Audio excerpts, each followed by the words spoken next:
Hello everyone, in today's video, I would like to show you how you can use chi-square to do the independence test. So this is our 30 randomly selected survey people from our original data set, right?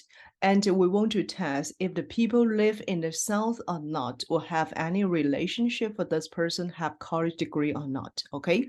So what we need to do is select these two columns first.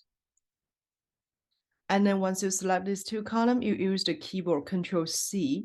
And then here in the Excel, you use create the new sheet and then paste Control-C, Control-V. So here you copy paste these two columns into a new worksheet. And in this new worksheet, what we need to do here, I already copy and paste, okay? So we want to create the table like this way. So this table is what I call observed table. Observed college degree or live in the South or not from our data set, okay? So I put observed here, and then I put college degree on the row column, okay? So this one I put college graduates, yes or no, and live in the South here, you can just put it in the column, okay? So South, yes or no.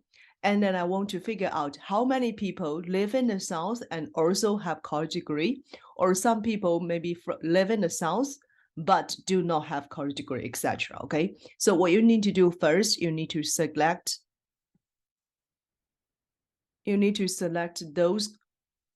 these two columns and then use the sort, okay, the data here.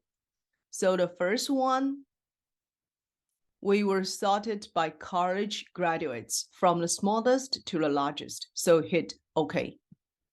So once you hit OK, you can see for the college here, it will have the 0 first and then followed by 1. 0 means this person do not have college degree. 1 means this person have college degree, okay? And then what you need to do is you still need to select these two columns together and then use the sort again, because the first one you sort by college graduate, and then you need to hit plus here, okay? At another level, okay? Then by South, if the person live in the South or not, okay? And then hit OK. So now you will see in the first column from the category, okay, it have the 0 followed by 1. And then in the second column, we will also have 0 and then followed by 1.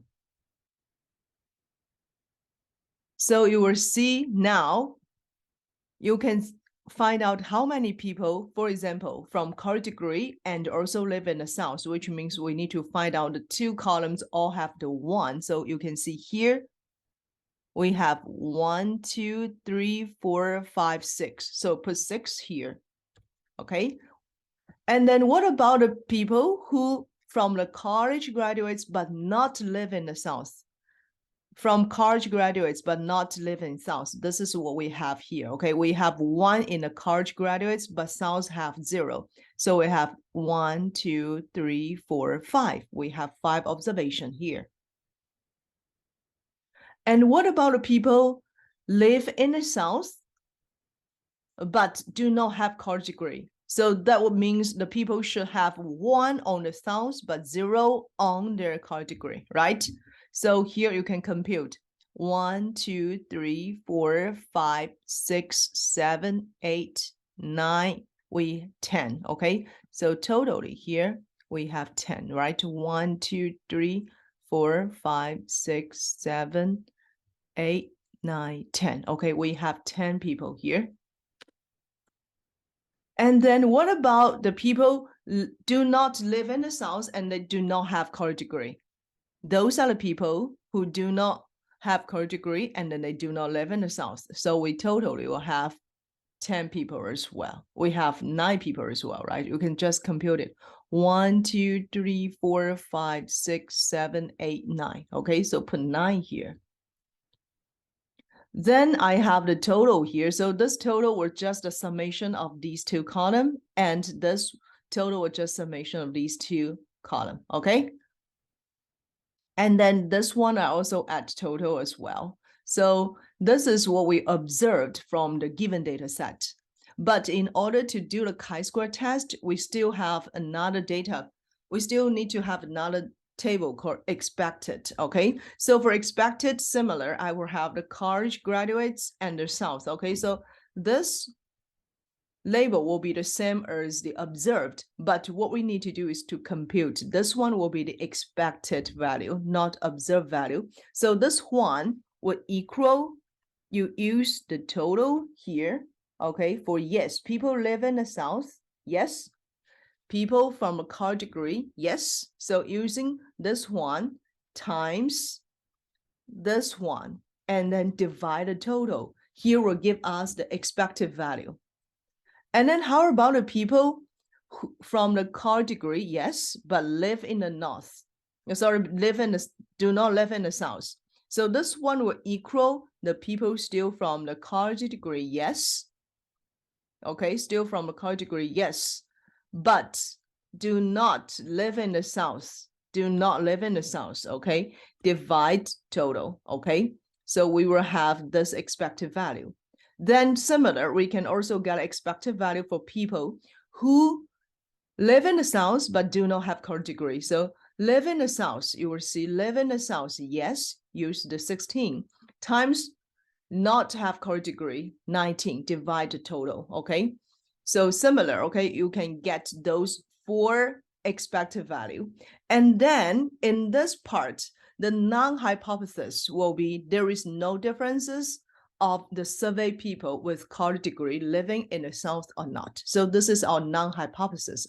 And then we want to use the chi-square to test if we will accept or reject the non-hypothesis, okay? So here we use the chi-square test, p-value. It will equal, in Excel, we have the chi-square test. You can just put chi-square test. So there is one called chi-square test, okay? Put this one, and then you show the actual range, right? The actual range will be those actual observed data, and then you put the comma. How about expected range? Expected range will be just those 4 numbers we computed, okay? And then selected these 4 numbers, put the right parenthesis, and then hit enter. So you will see, based on this chi-square test, we have the p-value. We have the p-value equal 0.92, okay, nearly 0.92. So this p-value already larger than 0.05, okay, our level of significance will be 95%, which means if this p-value larger than 0.05, we cannot reject the non-hypothesis. We cannot reject the non-hypothesis, which means based on the data what we have, there is no differences of the survey people with college degree living in the South or not.